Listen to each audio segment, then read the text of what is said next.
Objek bersinar kecil dari angkasa, menuju ke bumi. Dalam perjalanan ke planet ini, ia terlanggar dengan satelit dan lalu memasuki atmosfera bumi.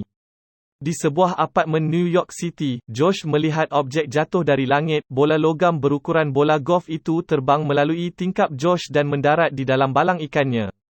Bola itu menyedut air bersama ikan mas Josh. Satu objek lain menuju ke bumi dan terhempas di sebelah patung Liberty di Pulau Liberty. Apabila nyala api mereda, bola api itu ternyata merupakan seorang lelaki yang memakai sut putih. Dia berjalan dengan kekok dan menaiki feri ke bandar. Semasa melintas jalan, dia dilanggar oleh sebuah kereta. Kemalangan itu memusingkan kakinya, tetapi dia dengan cepat menghilang dari tempat kejadian. Di lorong terpencil, telinga kanan lelaki itu terbuka seperti pintu pagar dan makhluk asing kecil keluar melaluinya. Humanoid kecil meluncurkan menggunakan tali ke kaki lelaki itu. Dia membuka pintu kecil di kaki lelaki itu, dan menampakkan banyak wayar yang tidak berfungsi. Ternyata lelaki itu merupakan sebuah kapal angkasa yang dikendalikan oleh 100 orang kecil makhluk asing humanoid. Kaptennya mengemudi kapal angkasa dari dek arahan, yang terletak di kepalanya dan humanoid masing-masing mengawal satu bahagian badan lain dan menghantar laporan kembali kepada kapten. Laporan itu mendedahkan bahawa shields impak kapal tidak diaktifkan kerana sifat pelanggaran yang tidak dapat diramalkan, tetapi kapal itu berjaya bertahan. Sistem pengesanan kapal juga rosak. Kapten mengumpulkan kru untuk taklimat. Dia mendedahkan bahawa ia berada dalam masalah tenaga, dan misi mencari bola yang hilang harus diteruskan. Orang asing merancang untuk menggunakan orb untuk mengambil garam bumi dengan menyedut lautan bumi. Kapten mempunyai komando kedua sebagai penasihat di sisinya. Kapal angkasa itu kelihatan seperti manusia, tetapi makhluk asing tidak tahu bagaimana membuat kapal bertindak seperti manusia biasa. Mereka menggunakan Google dan Yahoo untuk belajar tentang manusia. Sementara itu, polis diberi amaran mengenai bola api misteri itu. Seorang polis dan pasangannya mula menyiasat perkara itu. Mereka mengecam muka lelaki dari tempat hentaman tersebut. Di tempat lain, Josh melihat kapal angkasa manusia dari tingkapnya dan memberi tahu kepada ibunya. Gina meluru ke bawah dan meminta maaf kepada manusia kapal. Orang asing sedikit panik dalam perjumpaan lisan pertama mereka dengan manusia. Kapten cuba bercakap melalui kapal, tetapi bercakap dengan kuat sehingga gelas pecah kerana menggunakan frekuensi yang sangat tinggi. Gina menghantar Josh ke sekolah dan menjemput kapal angkasa manusia ke rumahnya. Kapten mengenal pasti orb berdasarkan imbasan cepat bumi. Kru berjaya mengesan orb yang hilang pada gambar di rumah Gina. Gina mendedahkan gambar itu dari sekolah Josh. Semasa Josh mengambil pameran sains, anak kapal dengan cepat mengesan Josh di 729 Jalan 44 Timur, dan terus meminta diri dan terus pergi. Namun, dia tersilap membuka almari pintu. Dia kemudian dengan malu melangkah keluar dari almari dan keluar dengan pintu. Kapten meminta doktor kapal untuk memerhatikan nombor 2. Kerana eksentriknya yang semakin meningkat, Dave lalu berdekatan taman kanak-kanak dan anak-anak menyalah anggapnya sebagai lelaki aiskrim, jadi Dave menukar pakaiannya dengan membeli pakaian baru. Dia mengimbas wang dan secara automatik mencetaknya dari bawah badan. Dave akhirnya tiba di sekolah dan mencari kelas Josh. Pengetua sekolah menyalah anggapnya sebagai guru ganti dan menghantarnya ke kelas. Semasa mengajar, Dave membawa Josh keluar kelas dan bercakap dengannya mengenai orb. Josh mengatakan kepadanya bahawa bola itu diambil darinya oleh pembuli, yang merupakan anak orang kaya, dan akan berada di pameran jalan raya esok. Ketika mereka menghabiskan lebih banyak masa antara satu sama lain, Josh suka akan Dave. Dia kagum dengan kemampuan bermain permainan video Dave. Ketika Gina tiba di rumah, dia bertanya kepada Dave apakah dia mahu tinggal untuk makan malam. Selepas makan malam, Dave bertanya kepada Gina mengenai lukisan di dinding.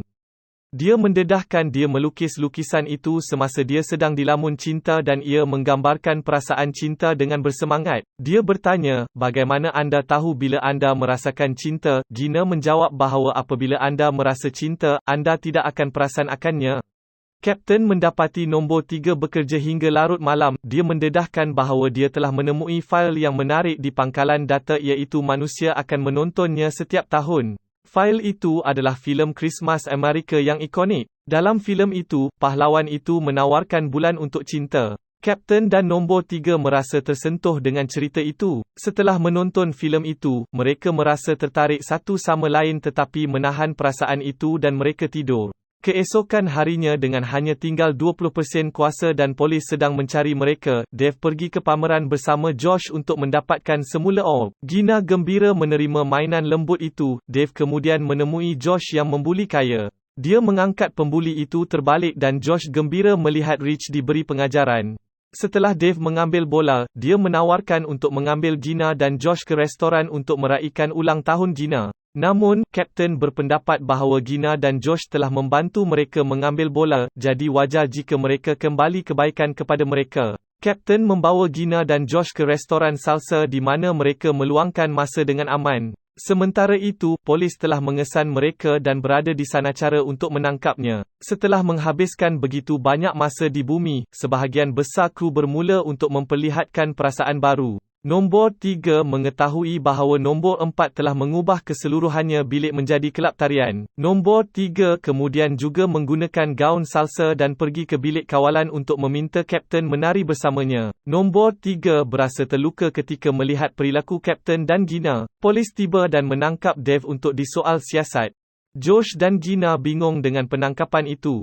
Sebagai pegawai yang menyoal siasat Dave, Nombor 2 memutuskan bahawa Kapten dan kru yang lain mengubah tingkah laku adalah tidak dapat diterima dan mengumpulkan pasukan tentera asing untuk mengambil tindakan. Kapten marah dan memerintahkan anak kapal untuk tidak mematuhi nombor 2. Kedua-dua polis mendengar perbualan mereka di dalam kerana di bilik kawalan pembesar suara terbuka secara tidak sengaja.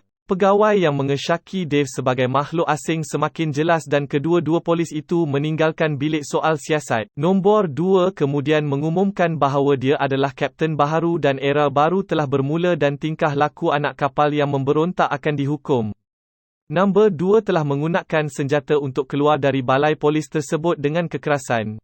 Melihat nombor 2 tidak terkawal, Nombor 17, seorang anak kapal muda, cuba untuk melepaskan diri dan menyelamatkan dirinya. Dalam perjalanan keluar nombor 2, melepaskan kata-kata yang tidak baik kepada Josh dan Gina. Dia mengejek mereka kerana membuang masa dengan emosi mereka, dan ini sangat menyedihkan.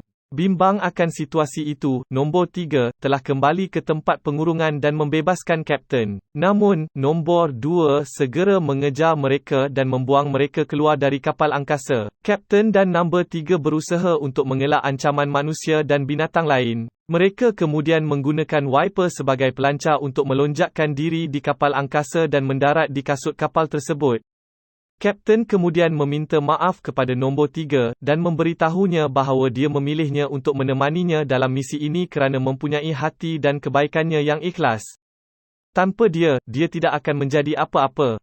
Dia kemudian bertanya kepadanya mengapa dia tidak pernah bercakap dengannya seperti ini, dan Kapten menjawab bahawa dia terlalu sulit untuk diluahkan. Kedua-duanya kemudian kembali ke kapal.